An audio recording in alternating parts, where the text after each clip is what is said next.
जय श्री राम मेरे प्यारो, मैं ऋतिक बघेल स्वागत करता हूं आप सभी का आपके यूट्यूब चैनल बघेल क्लासेस पर।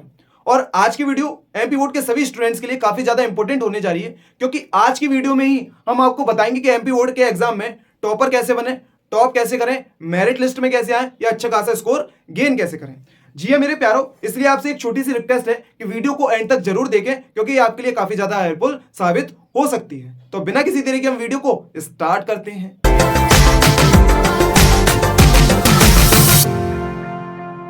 जी हाँ मेरे प्यारो, टॉप करने की जो फर्स्ट टिप्स है वो हमारी सेट योर गोल। सबसे पहले अपना गोल फिक्स कीजिए कि हाँ मेरे को 80% गेन करना है, कि 90% गेन करना है, कि 95 करना है, कि मेरिट आना है। इसका मैं आपको फायदा बता देता हूँ, है ना। फॉर एग्जांपल, जैसे आप जिस भी शहर में रहते हो वहां आपका स्टेशन जरूर होगा, रेलवे स्टेशन, है ना। तो वहां आपको अगर रास्ता पता है कि स्टेशन ऐसे जाया जाता है तो आप वहां इजी पहुंच पाओगे। अगर आपको नहीं पता है, पहुंच तो जाओगे पूछ पाछ के इधर उधर जाके, लेकिन वहां लेट पहुंच पाओगे, है ना। जब तक आपको पता नहीं होगा कि हाँ आपका रास्ता क्या है या गोल क्या है, तो वहां आपको टाइम लगेगा। जब तक पता नहीं होगा, पता होगा तो इजी पहुंच जाओगे। तो जैसे हमको पता पड़ जाएगा 80 गेन करना है तो माइंड में स्ट्राइक करने लगेगा। और हाँ, मैं आपको एक सीक्रेट बता दूं, है ना। ऐसा होता है, जितना भी आप अगर सोचे मेरे को स्कोर इतना गेन करना है, तो उससे 5% ज्यादा सोच लेना, क्योंकि मिस्टेक्स होती हैं। वी आर ह्यूमंस, हमसे गलतियां होती हैं। तो सबसे पहले आपको क्या करना है, अपने गोल को फिक्स करना है। दूसरा, make your time table. Your word क्यों लिखा है मैंने योर, क्योंकि मैं आपको बता दूं, किसी के भी टाइम टेबल को फॉलो नहीं कीजिए। उसका नेचर अलग है, आपका नेचर अलग है।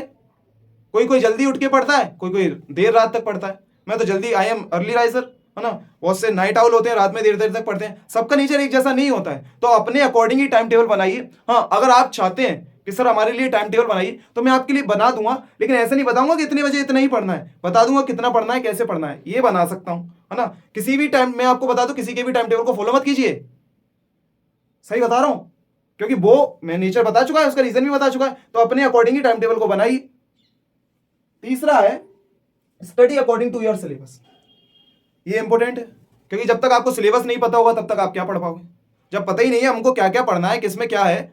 बहुत से बच्चों को तो अभी भी नहीं पता मैथ्स में कितने चैप्टर हैं और कितने आ रहे हैं, कितने रिड्यूस हो चुके हैं। जी हाँ मेरे प्यारो, तो रिड्यूस सिलेबस की वीडियोस हम बना चुके हैं, डिस्क्रिप्शन बॉक्स में लिंक दे दूंगा, वहां जाकर जरूर देख लें। लेकिन सबसे पहले सिलेबस को मार्क जरूर कर लें कि क्या क्या पढ़ना है। जब तक पता ही नहीं होगा क्या क्या पढ़ना है तो क्या कर पाओगे आगे जाके। तो जी हाँ मेरे प्यारो, बुरा जरूर लग रहा होगा, लेकिन आपको पढ़ना है, क्योंकि अब आप जिस स्टेज में आ चुके हो, पढ़ाई के अलावा कुछ भी ऑप्शन वहां नहीं है। चौथा, वर्क स्मार्टली।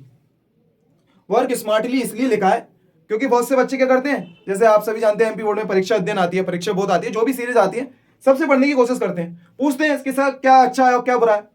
भाई सब अच्छा है, इतने टाइम से कोचिंग जा रहे हो, वो भी तो अच्छी है, वो भी टीचर भी तो लिखा रहा है आपको। स्कूल जाते हो, बहुत से स्कूलों में पढ़ाया जाता है, कराया जाता है, नोट्स बनाए जाते हैं, वो भी अच्छे हैं। वर्क स्मार्टली से मतलब है फोकस कीजिए एक ही चीज पर। या तो अपने स्कूल के नोट से पढ़िए, या अपने कोचिंग के नोट से पढ़िए, या फिर किसी सीरीज से पढ़िए, लेकिन एक ही से पढ़िए। जी मेरे प्यारो, मैं आपको बता देना चाहता हूं कि परीक्षा अध्ययन में परीक्षा बोर्ड जरूर लाइए, है ना। यहाँ कोई प्रमोशन नहीं कर रहा हूं मैं। हर एमपी बोर्ड का स्टूडेंट लाता है उसको, चाहे वो टॉपर हो या फिर एवरेज स्टूडेंट हो, सभी लाते हैं। उसी से गेन होता है, क्योंकि हमको आइडिया लग जाता है कि हाँ ऑब्जेक्टिव मिल जाते हैं। सबसे बड़ी बात है, क्योंकि एनसीईआरटी बुक हो गई है हमारी, उसमें ऑब्जेक्टिव तो होते नहीं है, वहां जाके हमको मिल जाता है।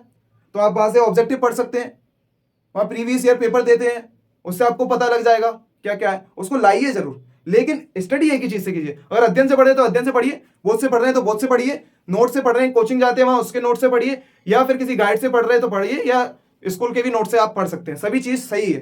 वहां लैंग्वेज देखी जाएगी, वहां टीचर थोड़ा खोल के बैठे होगा कि अध्ययन से चेक करूं, वो तो आपका देखेगा किस तरीके से आपने सॉल्व किया, वो मैटर करता है आपके लिए। तब आते हैं हमारे फिफ्थ पॉइंट पे, study at least 2 to 3 subjects daily. 2 या 3 सब्जेक्ट्स रोज पढ़ने हैं आपको। यही गलती कर देते हो, मैथ्स लेके बैठ जाओगे, पूरे दिन मैथ्स कर लोगे। भाई एक काम रोज करोगे तो बोर हो जाओगे, 2 दिन करोगे तो मन भी लग रहेगा, अरे चेंज हो रही है चीजें। तो चीजें चेंज होती है तो नई नई होती है, तो एक चीज को करते हैं हम बोर हो जाते हैं। जब नई नई चीजें मिलेंगी, अलग अलग मिलेंगी, तो अपने आप मन लगेगा कि हाँ ये भी कर लूँ ये भी कर लूँ।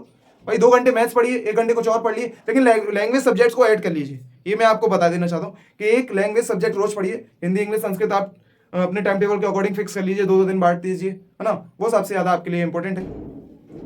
फिर आता है कि टेस्ट योर सेल्फ।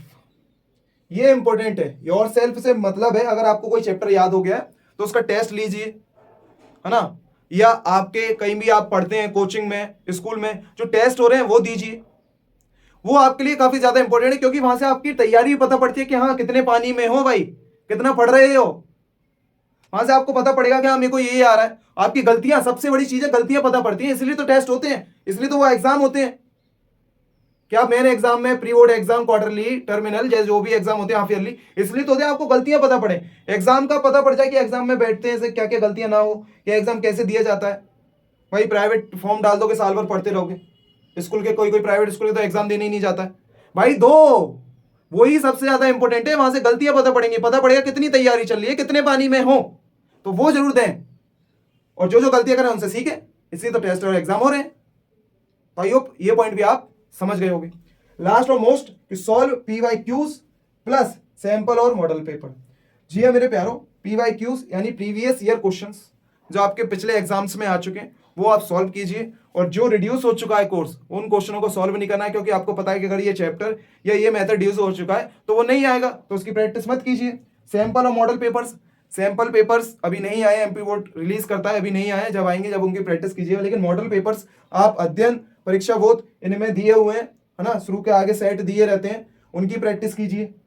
पीछे PYQs दिए अध्ययन और बोध में, उनकी प्रैक्टिस कीजिए। सैंपल पेपर जब आएंगे तब कीजिएगा, इनकी प्रैक्टिस कीजिए। यहां से आपको पता पड़ेगा कि क्या क्या इंपॉर्टेंट है, क्या क्या आ रहा है, क्या क्या नहीं आ रहा है, ये सबसे ज्यादा इंपॉर्टेंट है। और यहां मैं आपको बता देना चाहता हूं कि ना, सिलेबस के आगे यहां ब्लू प्रिंट भी लिख लीजिए, क्योंकि ब्लू प्रिंट से ही आपको पता पड़ेगा कैसे पढ़ना है ना। इसको और जोड़ लीजिए आप, क्योंकि ब्लू प्रिंट में मैं आपको बता दूं, ब्लू प्रिंट में दिया रहता है कि किस चैप्टर से कितने मार्क्स का आना है, किससे ऑब्जेक्टिव आने हैं। हम क्या करते हैं, जनरली गलती कर देते हैं ना, ये वैसे इसमें ही आएगा वर्क स्मार्टली, ब्लू प्रिंट वाला जो आएगा वो वर्क स्मार्टली में ही आएगा। क्योंकि स्मार्टली वर्क से मतलब है कि जिस चैप्टर से आपकी ऑब्जेक्टिव आने हैं वहां से ऑब्जेक्टिव याद करेंगे, क्वेश्चन से क्यों करेंगे, क्यों टाइम वेस्ट करेंगे, क्योंकि बाद में जब हम पेपर आएंगे, रिवीजन आएगा तो वो और बढ़ जाएगा। तो जिससे ओटी आनी है आप उससे ओटी पढ़िए, जिससे आपका SST में मैप आना है उससे मैप की प्रैक्टिस कीजिए, है ना। जिससे कम मार्क्स का आना है उसमें छोटे क्वेश्चनों को ज्यादा प्रिपेयर करने की कोशिश कीजिए। तो वर्क स्मार्टली वही होता है कि अपने सिलेबस और ब्लूप्रिंट के हिसाब से पढ़ते रहिए उसको, और फिर लास्ट में ये तो करना ही करना है। तो समअप यही है कि अपने आपका पहले गोल सेट कीजिए, टाइम टेबल अपने अकॉर्डिंग बजाइए, किसी पे फोकस नहीं कीजिए। Study according to your syllabus plus blueprint, जो जो आपका आ रहा है ना। रिड्यूस सिलेबस के हम बता चुके हैं, ब्लूप्रिंट की वीडियोस बना चुके हैं, सब डिस्क्रिप्शन में आपको मिल जाएगा। वर्क स्मार्टली, है ना, बिल्कुल हर किसी पे निर्भर नहीं रहना है। कुछ भी करे जा रहे हो, दिमाग सोच लगा के पूरी प्लानिंग के साथ उसको पढ़िए, और जो टीचर बता रहा है उसको फॉलो कीजिए। स्टडी एटलीस्ट, है ना, ये बिल्कुल ज्यादा इंपॉर्टेंट है, सभी इंपॉर्टेंट है, लेकिन 2 से 3 सब्जेक्ट पढ़िए, एक सब्जेक्ट पे फोकस नहीं कीजिए। टेस्ट योरसेल्फ, जो भी टेस्ट हो रहे हैं कोचिंग पे या नहीं दे पा रहे तो खुद से बना लीजिए, खुद से कोई चैप्टर याद हो जाए तो लिख के देख लीजिए आ रहा है कि नहीं आ रहा है, गलतियां मिलाइए खुद से। अगर आपने ये करना सीख लिया ना खुद से, तो गारंटी दे रहा हूं आप टॉप कर जाओगे। जो भी टॉपर का जो भी मेन अगर सीक्रेट है तो वो क्या है, सेल्फ स्टडी। और फिर PYQ से यहां से आपको आइडिया लग जाए क्या मेथड इंपॉर्टेंट है, तो उसकी अच्छे तरीके से प्रैक्टिस कर लीजिएगा। आई होप आपको वीडियो पसंद आया होगा और आप सारे पॉइंट समझ गए होंगे। तो आपको जो भी डाउट है या कुछ भी आप चाहते हो तो कमेंट बॉक्स में हमको बताइए। तो आज की वीडियो में इतना ही, मिलते हैं अगली वीडियो में, तब तक के लिए wish you all the very best, have a great day, जय हिंद।